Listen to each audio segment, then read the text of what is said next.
If you have been watching my videos, and maybe you've heard me speak about trusting God and, really just the importance of how we need to trust God because, there are many things that could happen in this world in which we would be dismayed. You're if somebody is relying on their wealth to get by and they have, been following, financial advisors and, setting aside money to save and invest and, you know, where they would put their trust in their wealth to have a backup plan just in case anything happens. What if the very thing that you are relying on is taken away? And so you may be like, how would that happen? Well, what if the money that you are relying on in your bank account, a hacker ends up getting to it? You get a lot of smart people out there that are just so dishonest that they would go into people's bank accounts, access their credit cards, and, who knows what damage could be done. And anybody that is relying on their wealth, they're going to be upset because maybe they're relying on that wealth to get by, or they've set aside money, for retirement and they go to find out that it was taken away. So you could be dismayed. So that's one, area in which Christians would be dismayed. Another one is if you are spending so much time in trying to be financially successful, following the financial advisors that, your Christian side is laying dormant. You go to church, on Sundays, maybe a Bible study, or, whatever day. You may not go to church at all. And maybe you read the word once in a while, but you've given more attention to your finances and such like that. What if, since you have spent so much time becoming financially successful, yet your Christian side is laying dormant, you don't know what God has for you, and you're not doing what God has called you to do? What would happen if the Antichrist made his appearance? Well, he implements the mark. You can't buy or sell anything without that mark. So then all that time that you have spent on investing, on saving, it's all worthless now. And so since your Christian side has laid dormant, you don't know what God has for you. So you're scrambling at the last moment trying to find out God's will for your life. And if anything, you're going to be trying, to survive through this period. So really, I want to lead people, even through these examples, to trusting God. So you may just be watching my video for the first time. Maybe you've been watching it for a while. And maybe those two areas there have really got you thinking that you need to trust God, that you need to be in that place to find out what His will is for your life. So, while you heard me speaking, maybe you felt a prompting inside that, hey, I need to do this. Or maybe God has spoken to you, I want you to trust me. Well, I really want to lead you into that place from trusting yourself into trusting God. And so, the title of this video is called The Process of Trust. And I want to try to relay to you the best I can from when I first started trusting God up to the present. And, you will be facing the same things most likely that I have.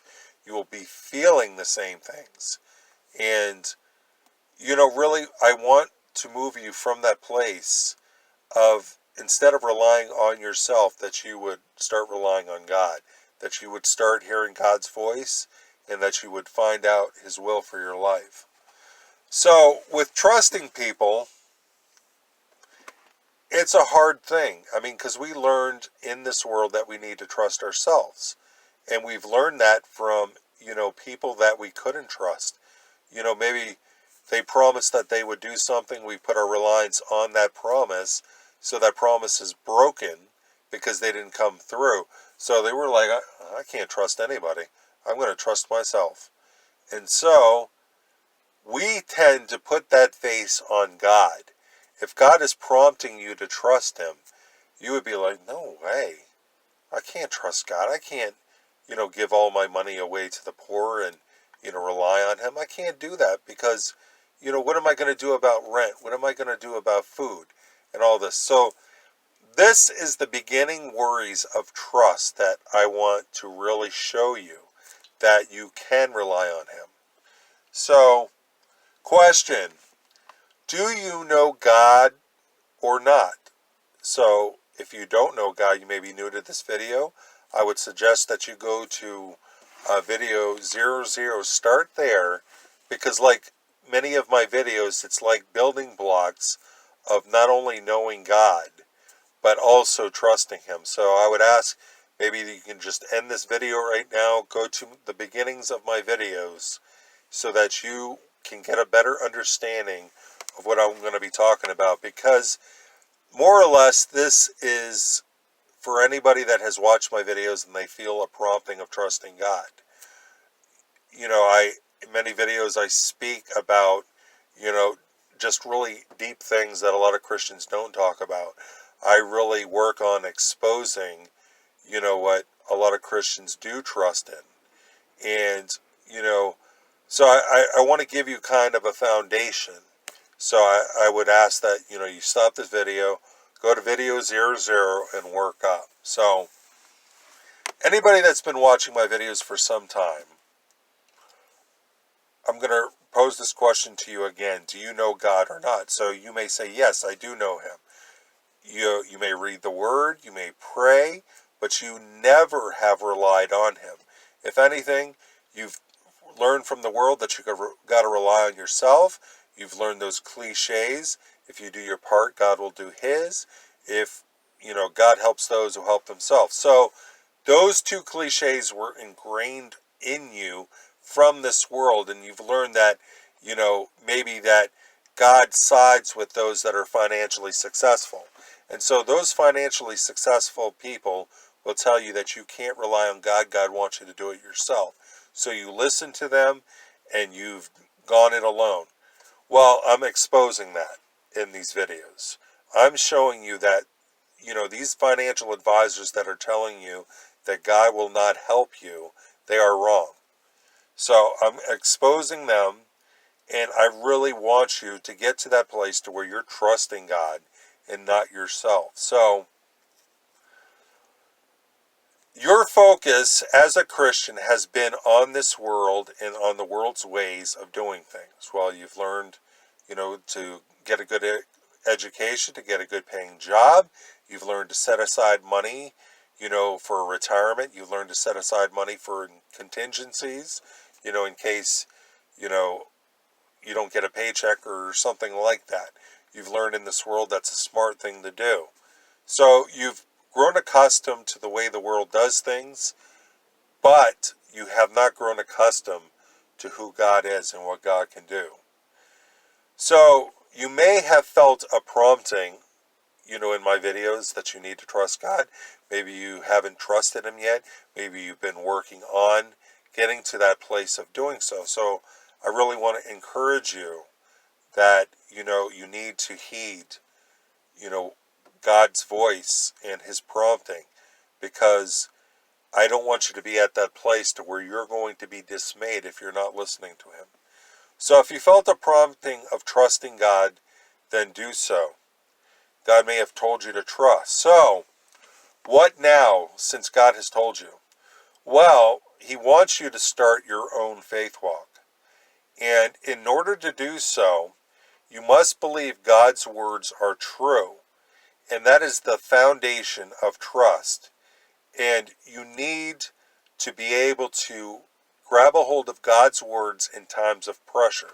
I will get to this pressure soon about what that means. So you need to take down God's words of how he provided in the past. If he provided in the past, that's assurance for the future. So if God has told you personally, if you hear God's voice and he has led you into trusting him, then you must believe what God has told you. You need to hear his voice for yourself and not the way, the world does things. Not you know, listening to financial advisors that say you can't trust God, you know, you got to do what the world says. You can't listen to them. You need to listen to God. Now, since God, you're in this place of hearing God's voice, it's imperative that you listen to Him, that you get His instructions, because He may tell you, "I will provide." That may be all that He ever says to you. And so, since that is all He ever says to you, the opposite of the circumstances will then come true. He's going to make it hard for you to trust Him.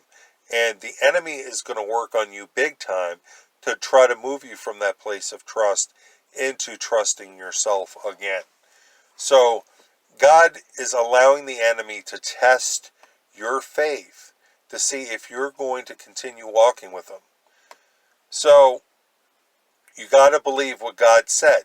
So if God told you, "I want you to trust me, I will provide," the circumstances are going to get harder.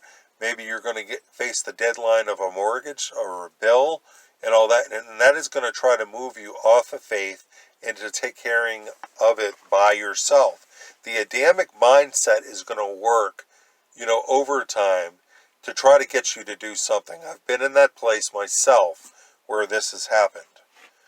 So, like I said, you need to hear God's voice and His prompting to, guide you and, not yourself. Now, you may have already asked God for a need to be met. Maybe you have food that you need. Maybe there's a certain bill that needs to be paid. Maybe mortgage, maybe rent. Maybe, you weren't able to find a job, so you're in this place where God told you He would provide. So all these doors for jobs have closed. You don't know what to do. Well, you need to rely on Him. So ask Him for your needs to be met. And, you're going to need to ask over and over again. Remind God. Now, 2 scriptures that really helped me in my faith walk were: "Ask and it will be given to you. Seek and you will find. Knock and the door will be open to you." And then also about the persistent widow who knocked on the judge's door because she wanted help, and he refused her, but she kept knocking. And so that is what God wants us to do. He wants us to keep asking Him. And then Jesus said, "If you believe, you will receive whatever you ask for in prayer." So taking those, those scriptures, you need to really remember them in times of, that you need God's help.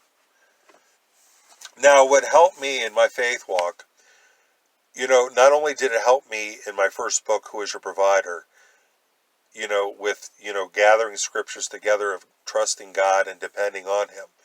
I would ask, and this is only optional, I would ask that you would read from Genesis to Revelation, write down all the scriptures of how God provided and how He said to trust Him and to depend on Him. And the purpose of that is that you would have a backup through times of hardship.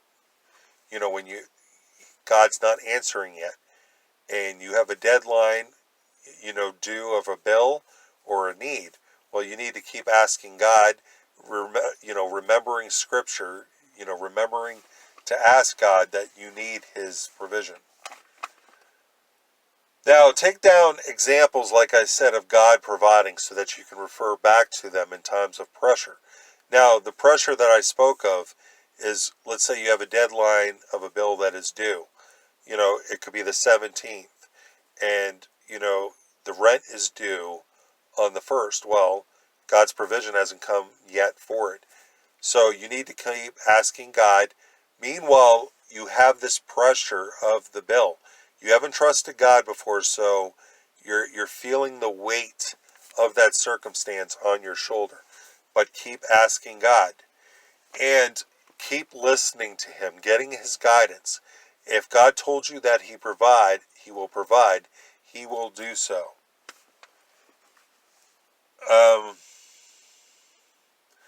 Keep your eyes open as well through this time of trust of what your pastor would say.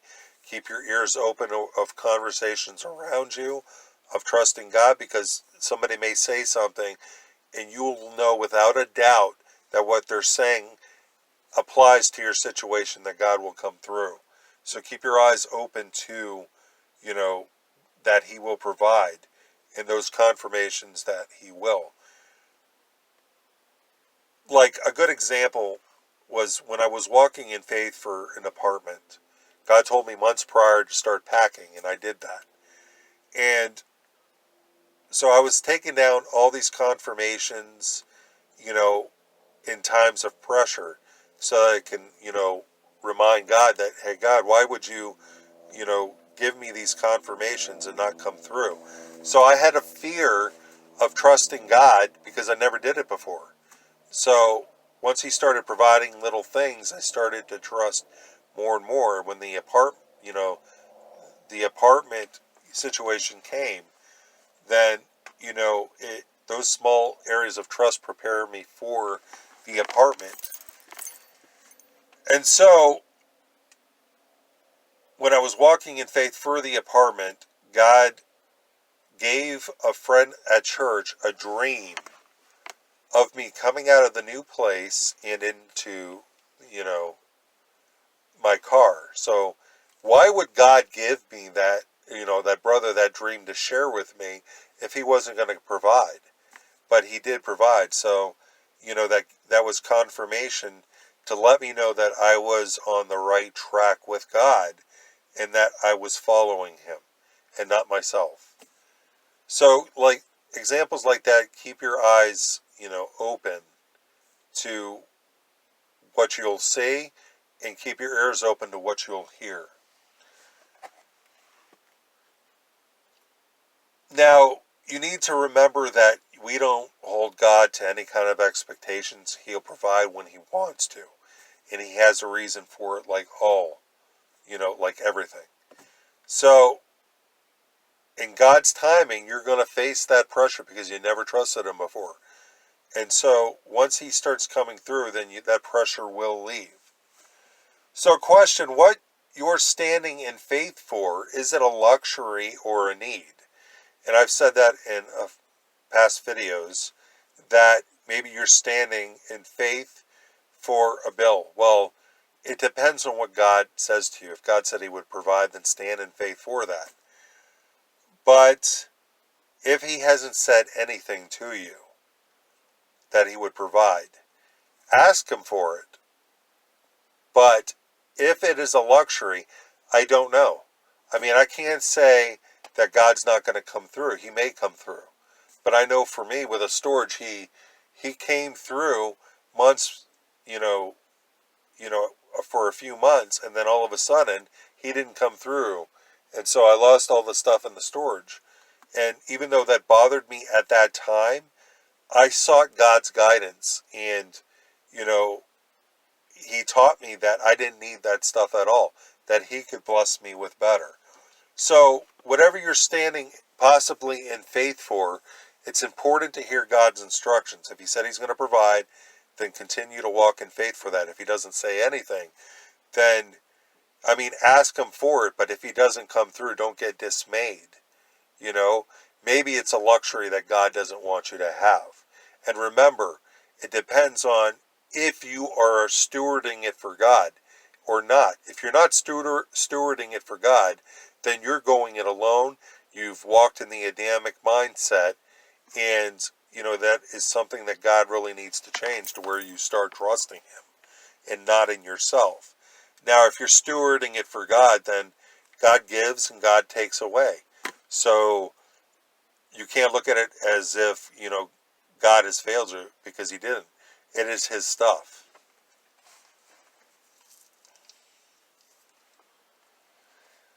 So dealing with the pressure, what I've dealt with in the past, if you have a deadline of a bill or in need, you're going to face that pressure.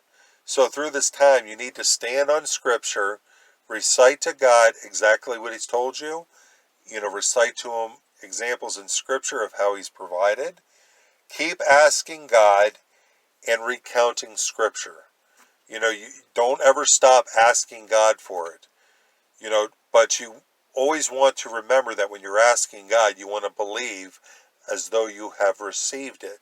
Like one time, I I wanted to go to a Bible study at my church. My church was like 25 to 30 miles away, and I was almost on E, but I wanted to go. I figured that if I didn't go, it would be a lack of faith, because if I was worried about, if I thought to myself, I'm not going because I don't have money for gas, then I was lacking in faith because God had provided many times before.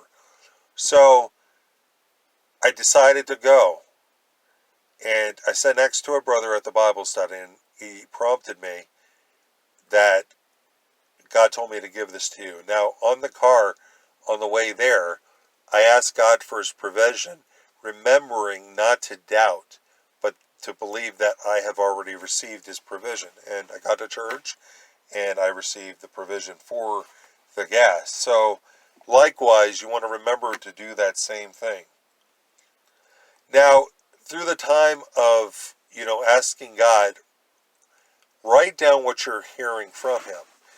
And if you haven't heard God's voices, there's usually three that I teach on. There is ours, which we could write down our desires, our wants and all that, and we may think that it's God. God's voice, to me, sounds like mine in my own head. And so does the enemy. So it's really relaying the differences between each of them. Now, God speaks of comfort. He speaks of things to come. He tells us to work it out with those that we don't like. The enemy says the complete opposite of God. So, what do we do if we hear our voice in our head? How can we know the difference between God and our voice? Well, for me personally, is that when you write down and you journal exactly what you're hearing, then if it's from God, it will come true. If it's not from God, then we can assume it was our flesh. So it's important through this time of asking God for his provision that you write down every time you journal his voice, so that you have a record of what he has said. Now, when God comes through provision-wise, you need to write it down and remember for the next time that each time that you do that, your faith will build and build until you start walking in full faith like Stephen. And the more that God comes through, the less pressure you're going to be dealing with next time. And until you get to that place where you have no doubt God will come through. You're not going to feel the pressure anymore. You're going to ask God, and he's going to come through. Now, the more that God comes through, the less control you have over the situation, and your grip of it becomes less and less, to where you don't think about even taking care of any kind of need anymore. You're falling in God's arms in trust. Now, when you start walking in faith for God's provision, those closest to you will see that you're acting in a way that they cannot understand, because you're not conforming to how the world, works. You're not conforming to the pattern of the world. And since they will only look at your situation from the surface, because you're saying that you're trusting God and God told you not to work, well, they're going to judge that and say that you're lazy. So they're going to come against you in criticism. So what you really need to do is forgive and know that God knows where you're coming from. Now, you can't look to man for approval, because if you do, that will move you off of faith. Because many people are going to come up to you and say, you're irresponsible, you need to find a job. Well, if you listen to that, you'll never walk in faith. You'll never know what it's like to trust God. So don't listen to man or look to man for approval. Listen only to God. And remember, you only serve God. You don't serve man.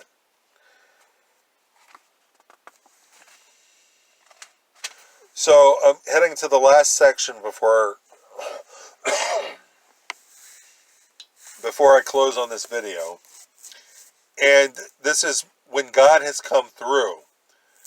I can't express to you the joy of when God does come through.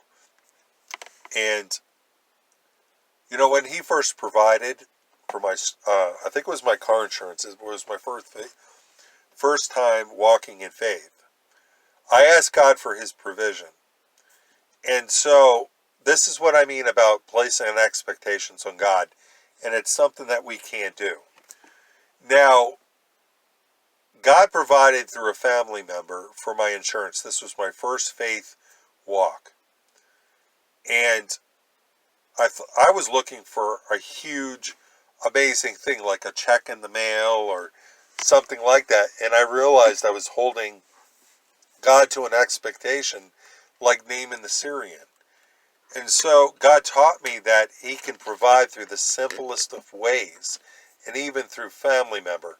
Now, family members, if they're helping you, they're working through love, and God is love. So God had provided, and he did that each month. But it depends on the position. Are you looking to man or are you looking to God? I was looking to God. I asked God for his provision every month. I didn't ask anybody. And so if somebody offers to help you, that's God's way of helping you. So I'm not going to say discount or don't even think about, the miraculous like a check in the mail. Don't even look at it at all. Just ask God for his provision and wait.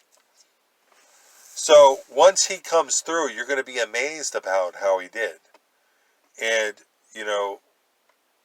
the purpose of it is to really increase in your faith. And, just his miracles of providing are amazing. I mean, when he came through for the gas, through that brother, I was amazed that he heard me, that he saw me, that he saw my need. And you're going to be amazed as well, because for so long you've taken care of your own bills and stuff like that. And so when you see God come through, you're like, Lord, what is man that you're mindful of him? The Son of Man that you care for him. So you're going to see God come through, and it's going to be a testimony for those around you that they need to hear, that they need to trust him. So,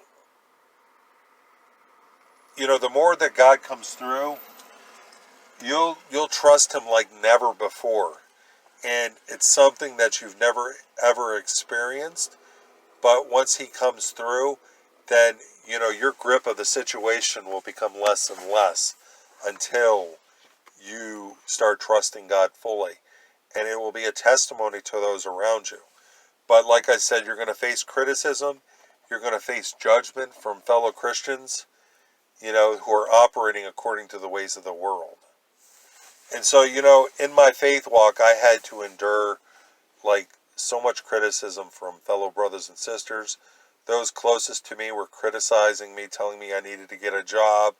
And they were coming from that position where they knew better, they thought they knew better than God, and they had God's approval.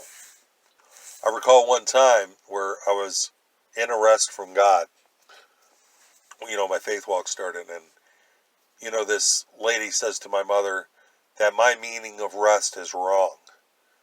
And so more or less, they were more or less saying that they knew better than God.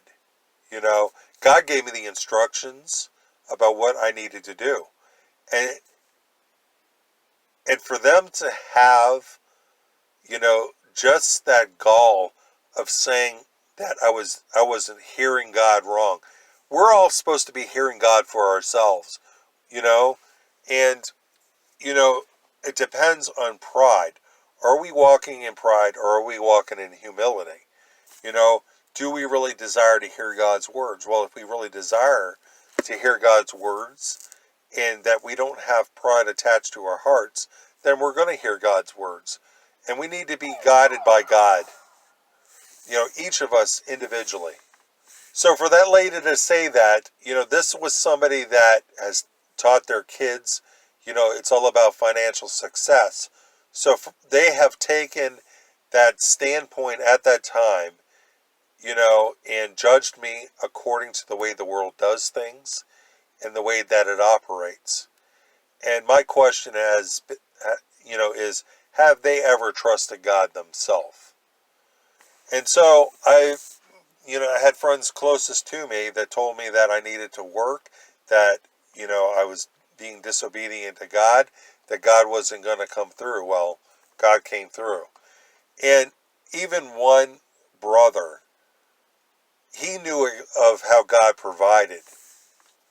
So he comes up to me after, he obviously seeing God come through with the apartment. We were moving the furniture in. And so he decided that he would take God's position, as a minister or whatever it was. And he had to rebuke me because he thought that I was being disobedient to God by not working.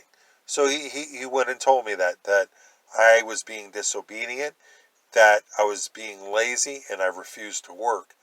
And he was judging my heart. He didn't even see my heart. He didn't see what I was trying to do for God. All he wanted to do was judge. So I haven't talked to that guy in a long time. So, there were issues with that. But, so you're going to face a lot of criticism if, you're really walking in faith with God. But I want to encourage you to stay the course. Don't listen to no man. Put your confidence only in God, and you'll see him come through. So I'm going to end it here. Thanks for taking the time to watch.